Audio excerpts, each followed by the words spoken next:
On today's podcast, we welcome Taylor Jones, CEO of the Hello Group, a 21st century multimedia company that works with artists, producers, and songwriters. We discuss what he looks for in the talent he chooses to work with, as well as what he feels holds people back from achieving their dreams. If you're looking to build a career in today's music industry, you can't afford to miss it. Insiders, are you ready?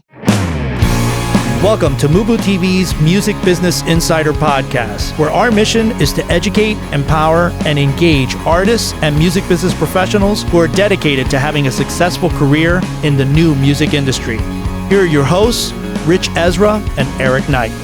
Welcome back, Insiders, to another episode of the MUBUTV Music Business Insider Podcast, where our mission is to educate, empower, and engage your music career. On today's episode, we sit down with Taylor Jones of the Hello Group, a 21st century multimedia company that works with recording artists, producers, and songwriters. We discuss what he looks for in talent and what he feels holds people back from achieving their dreams. If you're looking to build a career in today's music industry, you do not want to miss this conversation. But first, a word from our sponsor. Hey Insiders, are you looking to take your music career to the next level? Then you need to know about the Music Business Registry. The Music Business Registry is the leading music industry publisher of the most up-to-date contact information for major and independent record label A&R, music publishers, artist managers, music attorneys, music supervisors, and much, much more. The Music Business Registry is the trusted industry standard and source, serving the music business community for over 28 years with the most accurate and up-to-date contact information available. Their titles include the A&R Registry, the Film and Television Music Monthly, the Music Publisher Registry, and the Music Attorney Registry. All of their publications are available in print, PDF, CSV, or online subscription. Visit them now at musicregistry.com and receive a 10% discount by using coupon code MUBUTV10 at checkout. That's musicregistry.com, coupon code MUBUTV10. When you're ready to put your music to work, musicregistry.com.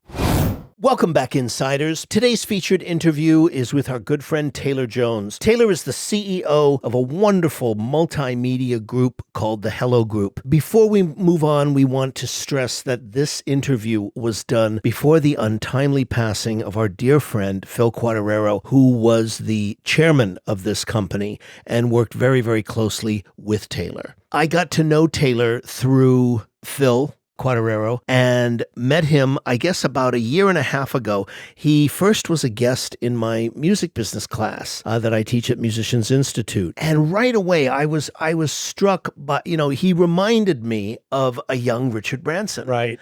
Which is a huge influence on me. And I think I picked up on it on the interview when I told him, was Richard Branson an influence for you? Absolutely. Yeah, you did. And he very much has that same kind of drive, that same kind of excitement and passion, yes, like Branson does. Absolutely. And what was fascinating about this interview to me, Eric, was he's very young. He's only like in his 20s. Or late 20s. And he really knew very early on in his life what he wanted to do and was able to, put the time, effort, and energy to make that dream happen for himself. Yeah, I agree. And also, I think that part of that was his strong sense of curiosity that he had early on. He started as an artist himself doing these videos.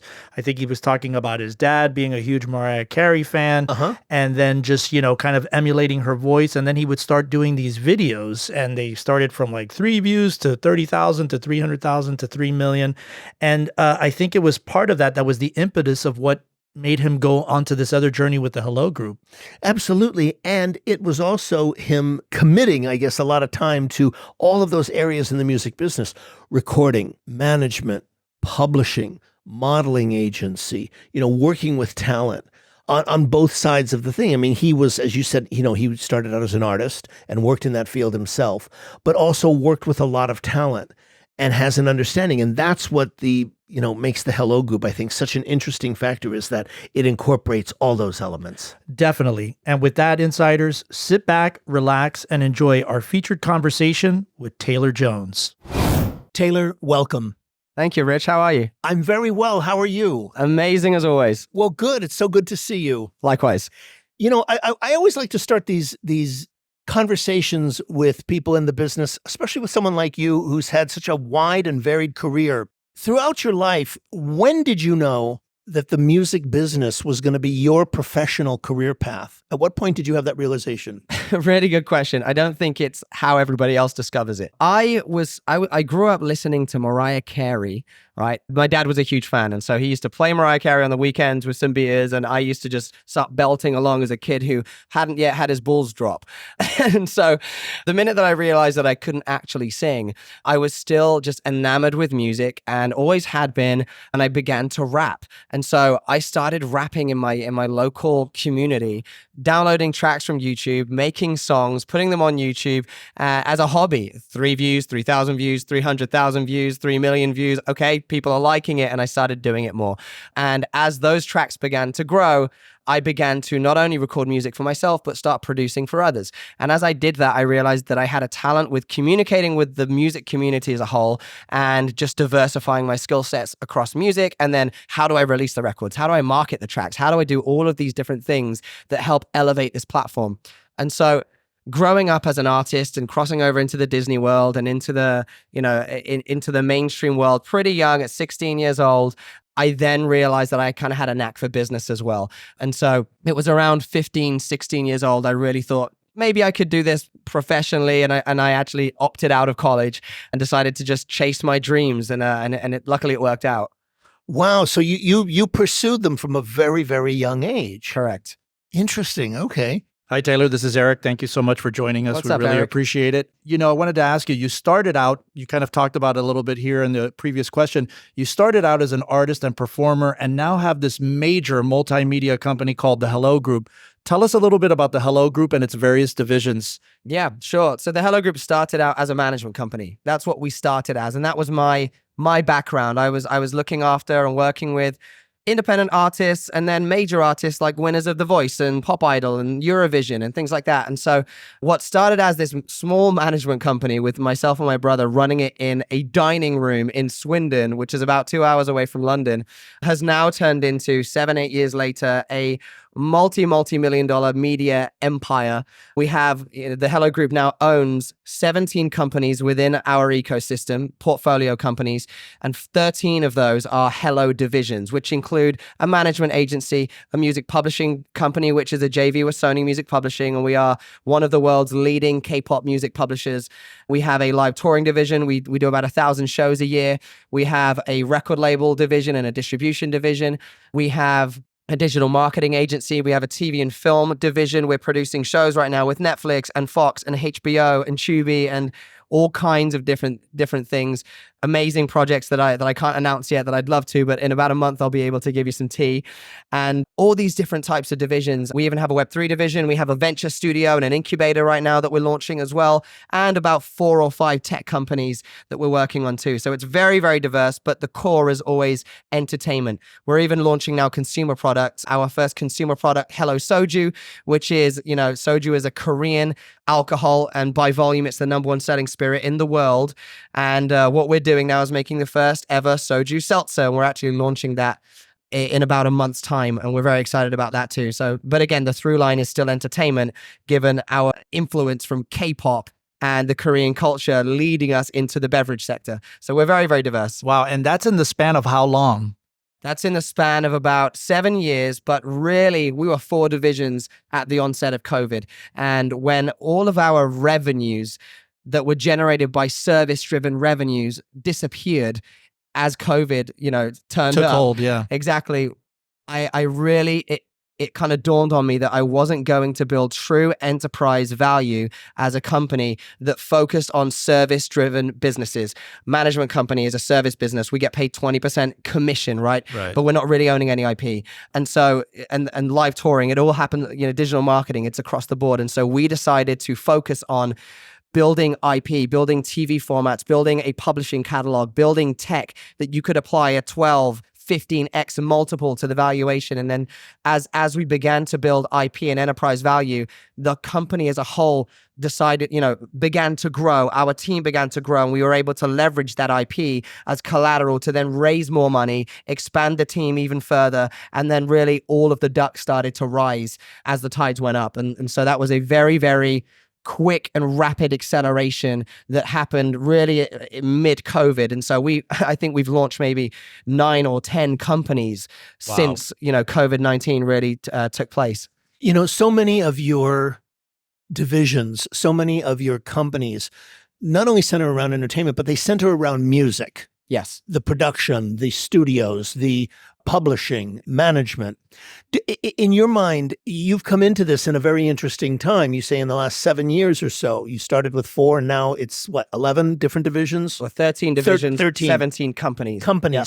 Do you think this is a healthy time, Taylor, for the music industry right now in terms of what you're seeing? Because you've got a really broad base view and you're on the front lines of a lot of areas of it. Yeah. What are your thoughts on that? I think it is a healthy time for the music business, right? But the music business isn't necessarily the artist business. And that's a shame. And so I think that from an artist perspective, yes, there are so many tools out there to develop yourself, to distribute yourself. Do you need a major record label at the moment to get out there? No. Would it be helpful? Sure.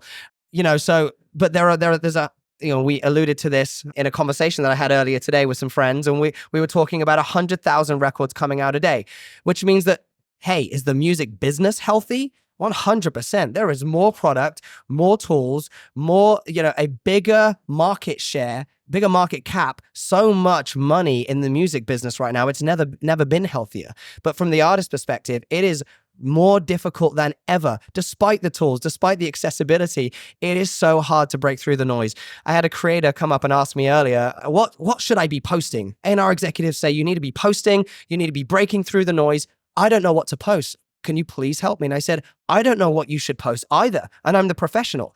And it's really, really difficult because it's so niche. It's so right place, right time. It's so luck. It's, it's a combination of not only having talent and great music and a great hook, but going viral, releasing a cover record at the right time, doing a hashtag challenge before everyone else does it and hoping that it pops off, and then having the brains and the wherewithal to be consistent. There's so much that goes into it. And so it's a very unhealthy time from a mental standpoint for artistry. And that's really, really sad. But it is a very, very healthy music business economy right now. And so it's our jobs as professionals, executives in the space, to help try and bridge those gaps and to provide more opportunity for the artists to really break through and to live and experience a healthier music industry altogether. And that's one of the things that we focus on at Hello. As someone such as yourself who was an artist yourself, beyond the talent, what are the specific non-creative qualities that you look for in artists and songwriters and producers that you're looking to sign at the Hello Group? It's a really good question.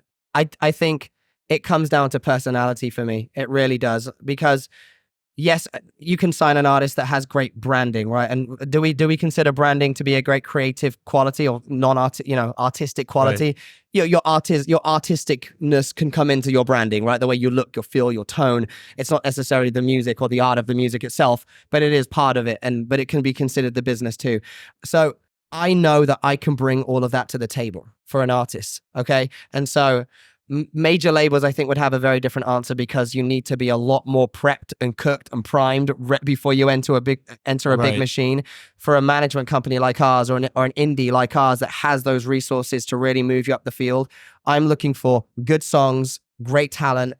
And then on the flip side of that, I'm looking for amazing drive. I want you to look me in the eye and say, you want this more than anybody. I want you to commit to me the same way that I commit to you so that we're in the trenches together. If you're entering a relationship with a manager or a music company, you say, you know what, I want a trial period and I want a 1-year term.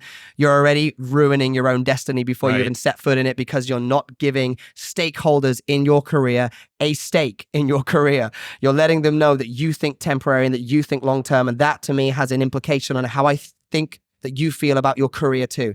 And so those are little areas that for me are important. Drive, determination, passion, and of course, teamwork. And if you're able to collaborate and show me real teamwork, I'm then going to be willing to open up the books, open up the resources, throw everything I've got at this and be in it for 5, 6, 7, 8, 10 years with you until it works.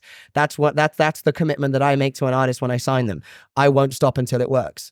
No, it's so interesting hearing you say that because one of the things you said was teamwork. And I'm curious, as the head of the company, does the team that an artist has, does that factor into your decision, especially with artists? Does that factor into your decision, their manager, attorney, publisher, whoever, does that factor into signing them or not? The team that an artist comes to you with? It really depends in what capacity they come to us with. If it's an artist who is coming to us as a live touring agency, for us to represent them and put them on the road, they need to have a manager. They just do. We can't be interfacing on a daily basis with the artist directly. Not that they don't have the bandwidth or the means to do it, but there are conversations that can be had in 5 minutes that sometimes take an hour when you're going through the educational system. And so we like to have a manager, we like to have a team, we like to have all of these different pieces and components that really show us that not only are you ready to perform, but you're ready to actually tour. That's a big, big difference. And so if an artist is coming to us, generally speaking, as a brand new development act, and they're coming to the Hello Group, and they don't really know in which capacity they're coming to the Hello Group in, because we do so many things. Hey, I'm a new artist. I'm trying to get signed. You guys do everything. Tell me where I should be and what I should do. Those are really fun projects for us because we're able to sign them for management, for publishing, for distribution and label services, and for touring. And we have these really, really cool 360 deals where you get a family discount, we call it, right in the center that crosses out double commissions, that lowers commission rates across the board. And you get a team of 15 or 20 people assigned to your project from the get-go. And so, we signed Matt Stefanino, who is a massive priority for me at the moment. And I'm so excited about his project. He has an agent at the touring company. He has 2 day-to-day managers. He has a VP of talent on the marketing side for brand deals. He has 3 development executives at Hello Pictures that are working on formats. He has A&Rs at the music publishing company. He has a director of artist development for his music stuff. He has, a legal team that do all of his contracts and his business management. We have given him a sledgehammer of a team, and we were only able to do that because he came to us without a team. And so that became an opportunity for him. Do you think that artists, songwriters, and producers today need to be more educated about their chosen career path than in the past when starting out? Yes, I do. Absolutely. Because not everyone understands that this marathon might never end. And that's a really scary thought, right? That everyone says it's not a race, it's a marathon. Okay. And you have to have the thick skin to be told no time and time and time and time again. I've never met stronger people, stronger personalities than musicians who have been grinding and hustling through the ranks and consistently booted from the cliff back down to the bottom and have to climb all the way back to the top. It is a never-ending cycle. And you can have a huge amount of success and still find yourself at the bottom of the cliff if you're not consistent. And it's really, really hard. And so it takes a certain kind of personality to really go all the way with this. And that's an artist, that's a producer, that's a songwriter. It's all the same.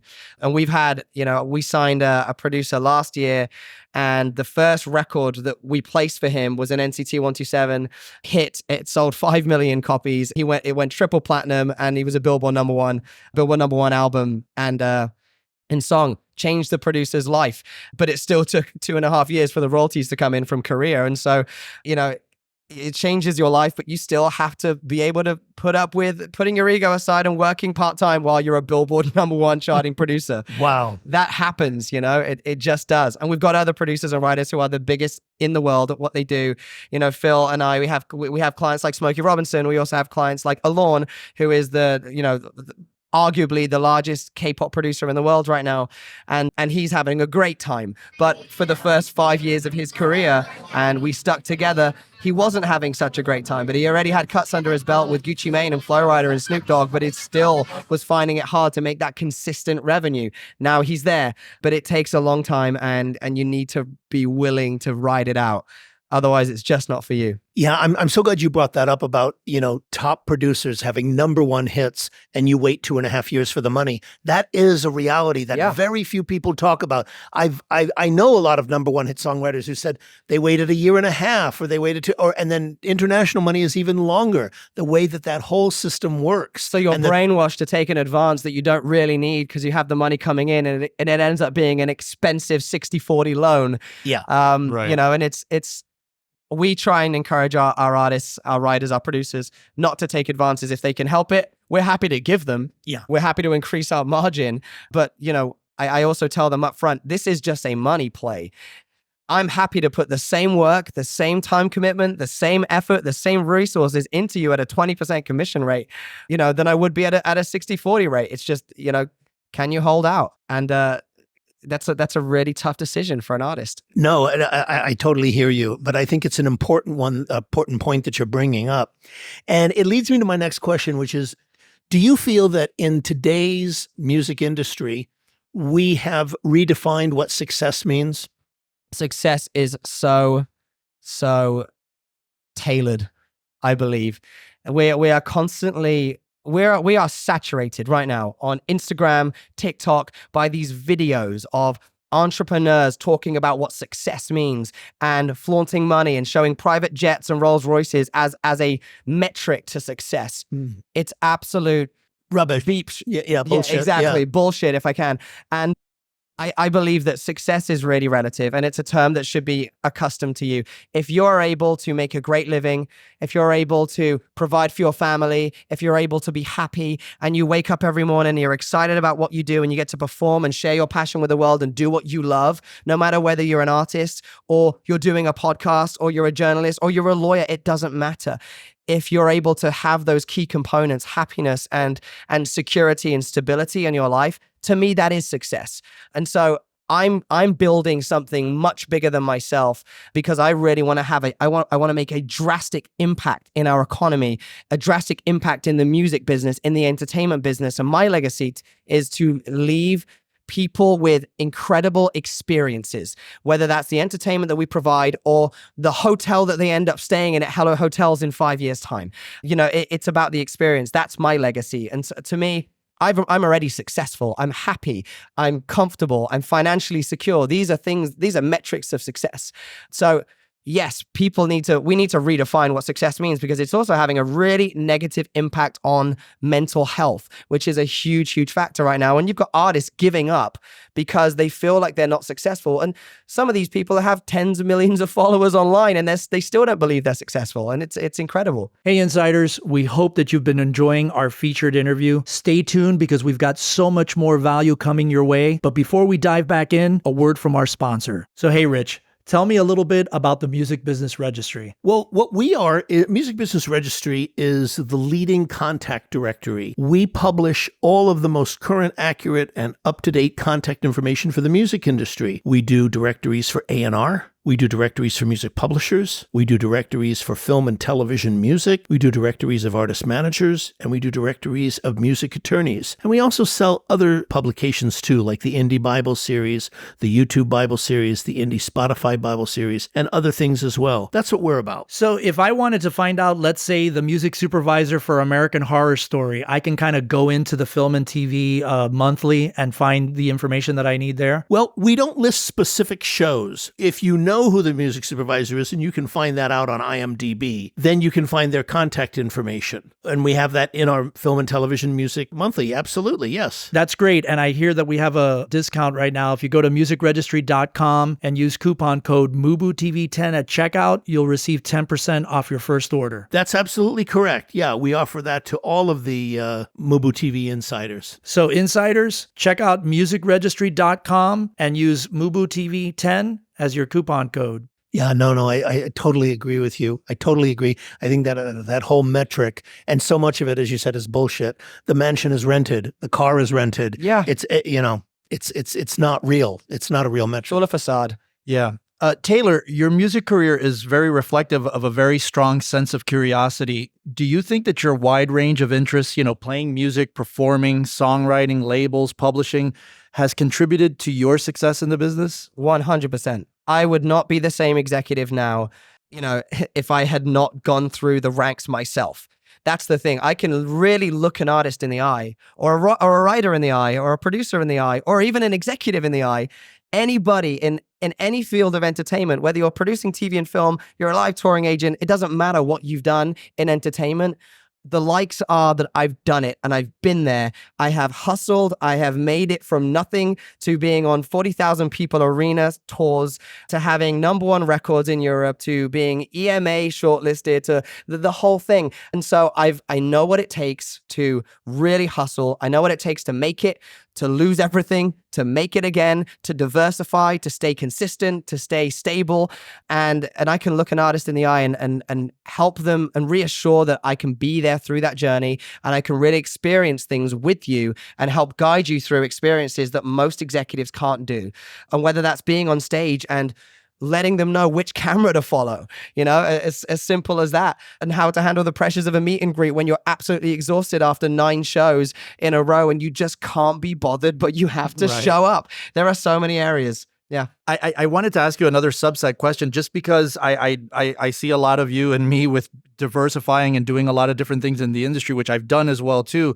What are some of your influence? I feel like Richard Branson is a big influence with you. 100%. Yeah. 100%. Branson. Because I'm a huge Branson, and I see Hello Group, Hello Hotels, all these things you're talking about. I'm like, it's definitely an influence. And isn't it ironic that the president and chairman of our company, Phil Q, was the exactly, 11 which we had on the show, on Virgin for 12 years. Yeah. Right. So yes, look, Branson has always been a big inspiration to me. And when here's a really, really great story. When I started Hello Management, which was our first company, I asked my dad, I said, I need £14 to start a company and I don't have the money. And he said, oh yeah, here's £14. He pulled out some cash from his pocket. I said, no, I need it in my bank account because I have to incorporate the company. He said, all right. So he transferred me the money. And then I went back downstairs and said, I need another £14. He said, didn't you already do it? I said, yeah, but I need to incorporate the Hello Group now.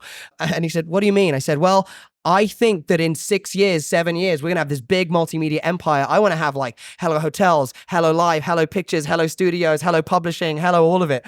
And now, what we did back then is my brother, my partner Ed at the time, and myself, we put together a partners agreement. And we said, we intend to build a company that starts with Hello Management, that will be a media holding company called the Hello Group, and all of our companies will embrace the Hello name in the fields of entertainment, multimedia, tech, and hospitality and leisure.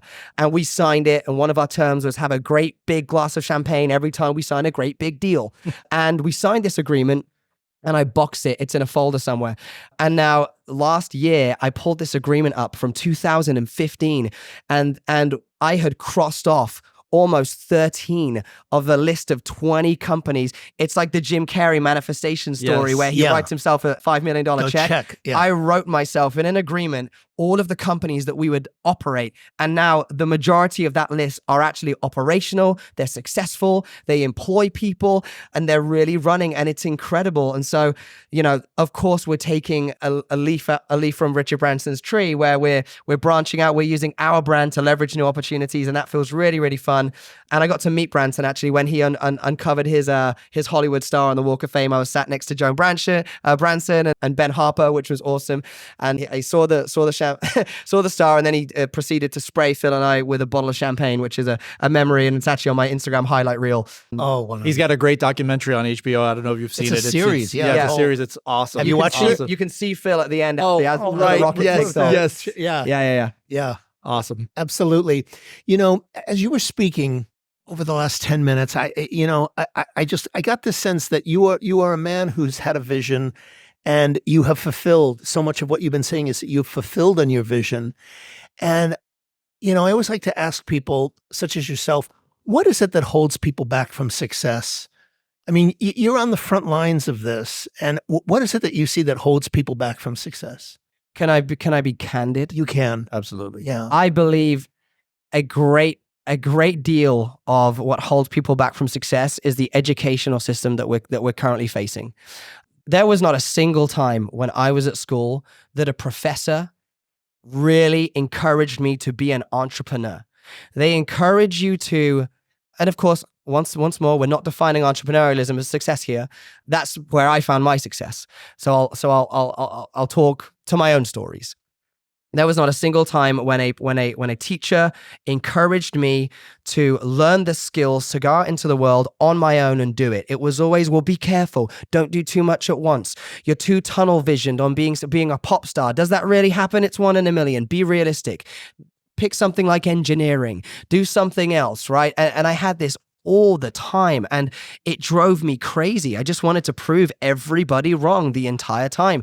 And I've noticed that what school does is it teaches you how to provide skills to others in very, very ceilinged positions. And where is the school that teaches you how to file your taxes, how to incorporate a company, how to brand a new business?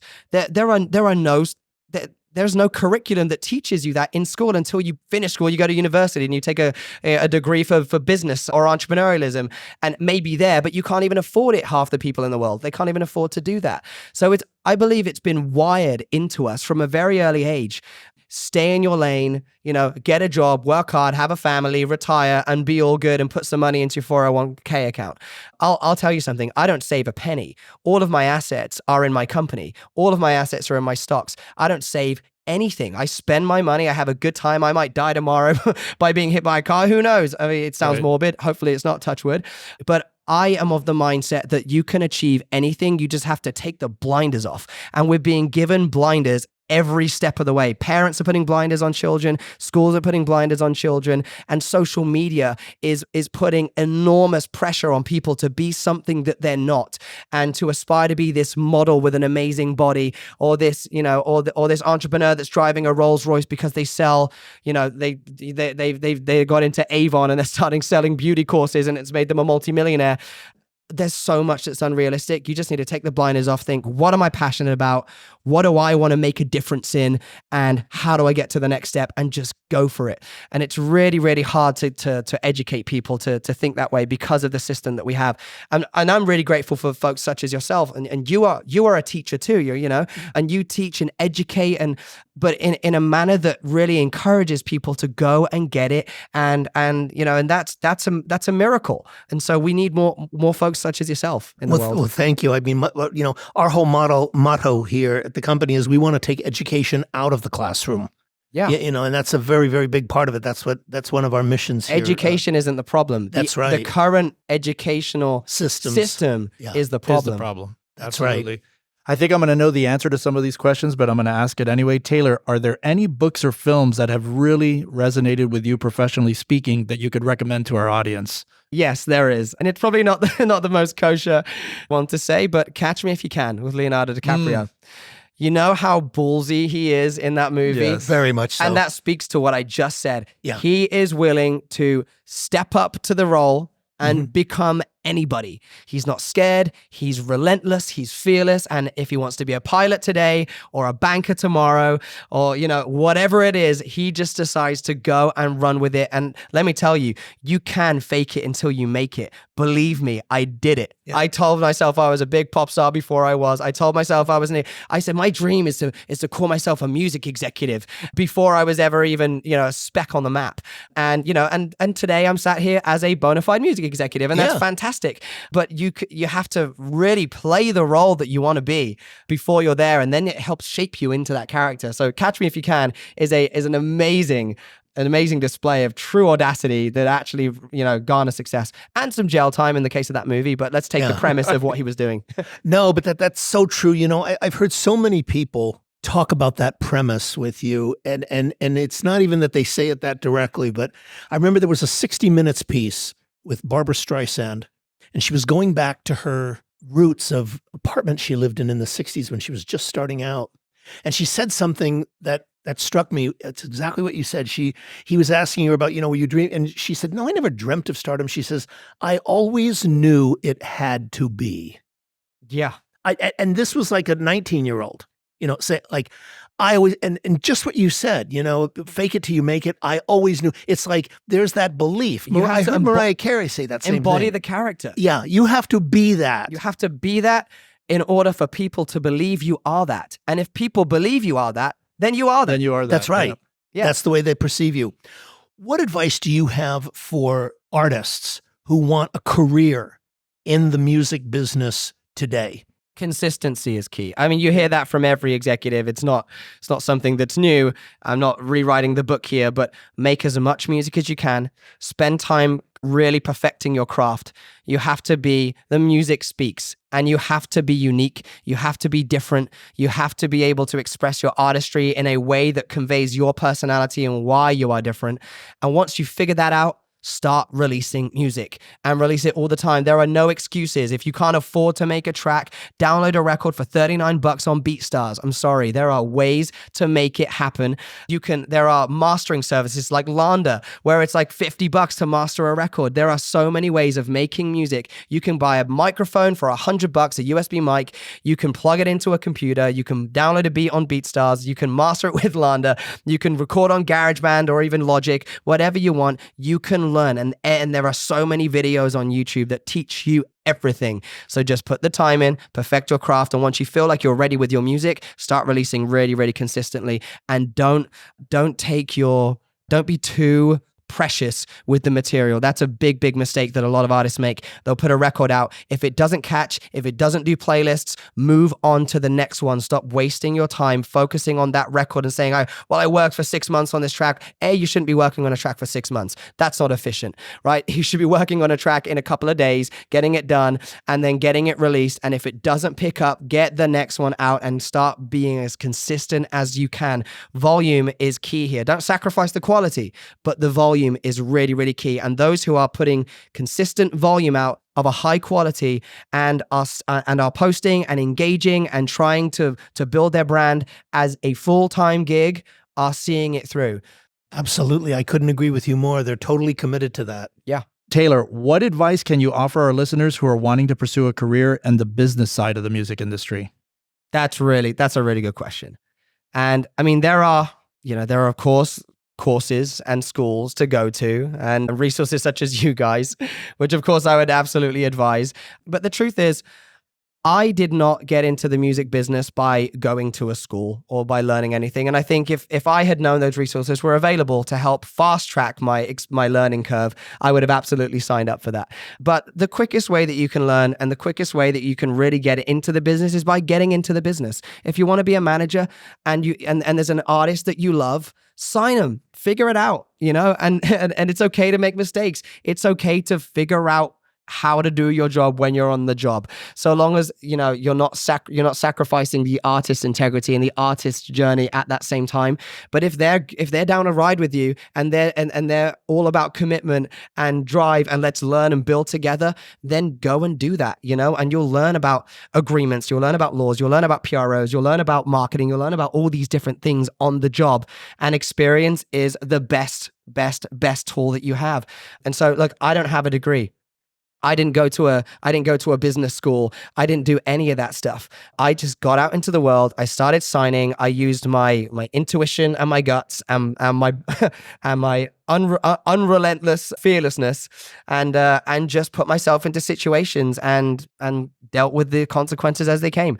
And now I've been through all of those journeys and experiences that I'm really, really resilient, and I have the answers to most of the questions, but it took experience. So just, you want to be an artist manager, go and do it. You want to take the slower route and you want to intern for a company, make a resume, send it to them, hound them down, until they respond. We actually just hired an amazing new A&R called Leanne. She's Korean. Her dream was to work for the Hello Group because we have a huge K-pop division. And so she went to Berkeley and she wrote herself a CV and she sent it in to us. We just liked her tone. We brought her in for an interview. She made it past the other 200 applicants, and we weren't even hiring when she sent in her resume, and we just loved her, loved the drive, loved the passion. She sent it in again and again and again, and then we saw it and then we hired her. And now she's in the A&R team reporting directly to our A&R manager. And she was just at an SM Entertainment writing camp with Sony, THC, and SM about 2 weeks ago, and we had a launch and Andy Love and Dem Joints and Autumn Rowe and Bobby Brackens and like some of the biggest writers of our time right now at that camp, and she's there running it. It was amazing. That's unbelievable. I mean, how you brought her in, but I love the fact that you talked about how she kept going, kept doing it. She walked in the door when everybody else was like walking out, Yeah, absolutely. Yeah. And she was relentless about it. Taylor, how do people contact you? How do people get in touch with you? Is it through the website or? It's really easy. We're very, Okay. very accessible, actually. You can contact us through the website. We actually have a toggle that will give you a division, and those emails come in. They actually come in directly to our department heads, so they will find them. They will see them.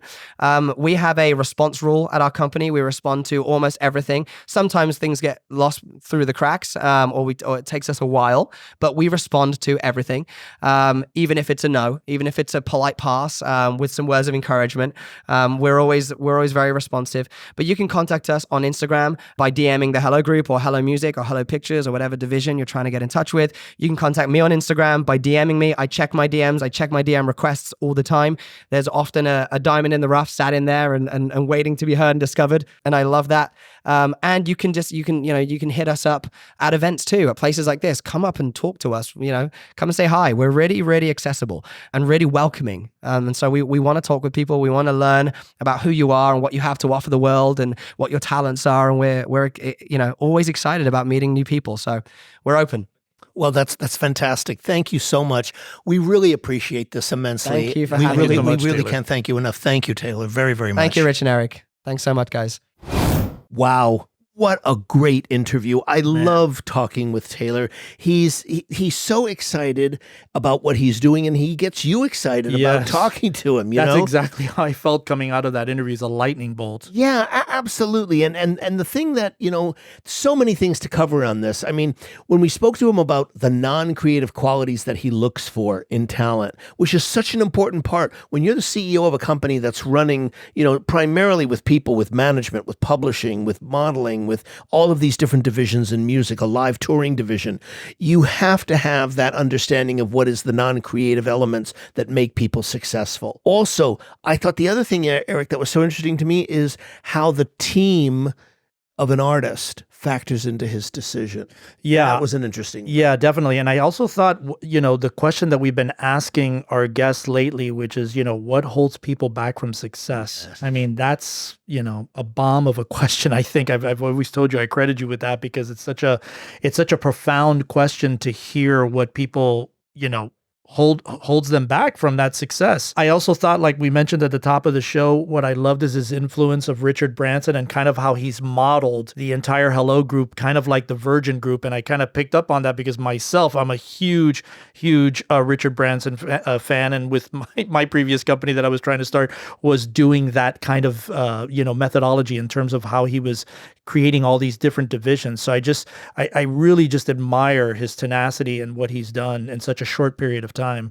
Absolutely, Eric. I totally agree with you. And I think, in listening to the interview that we just did with him, one of the things that really stands out about the point you're making is that I don't think he would be successful in all of those areas a la Branson if he didn't have such an incredibly strong sense of curiosity. Right. That is the one quality. I mean, if you have to distill it down to what is it that motivates somebody to really go in and to look at, rather than just one area. Right. Which most people in the business focus on, one area and do it very well. But what is it that makes somebody have that kind of broad reach. overview reach to be into so many areas? And to me, it's that strong sense of curiosity. I think that's absolutely crucial. Yeah, and I think that he had that knack for business at 15. He talked about it, which is just, like I said, it's incredible to, a 15-year-old is not thinking about running a multi-conglomerate company. And here he was already with those master plans. Absolutely. And he spoke about that. He spoke about those master plans when he was sitting in that home that him and his brother, 2 hours outside of London, and how he knew at a young age that this is what he wanted to do. And he put the time, effort, and energy into accomplishing it. Hey, Insiders, thanks so much for tuning into this episode. We really appreciate it. To get show notes, links, and everything that was mentioned during this interview, head on over to our official website at MUBUTV.com/podcast/show notes. If you're enjoying the content and what we're doing here on the show, please subscribe to the podcast on Apple Podcasts, Spotify, or wherever you listen to podcasts from. And don't forget to rate and review our show at iTunes. 5-star reviews are always welcome and help to ensure that our podcast stands out on the top-rated and new and noteworthy charts on iTunes and our space. You can also find us at social media at Facebook, Instagram, TikTok, and Twitter X, all ending with the handle MUBUTV, which is spelled MUBUTV. Don't forget to catch our flagship show, the MUBUTV Music Business Insider video series, airing every week on YouTube at youtube.com/MUBUTV. This show was produced and created by Rich Ezra and Eric Knight.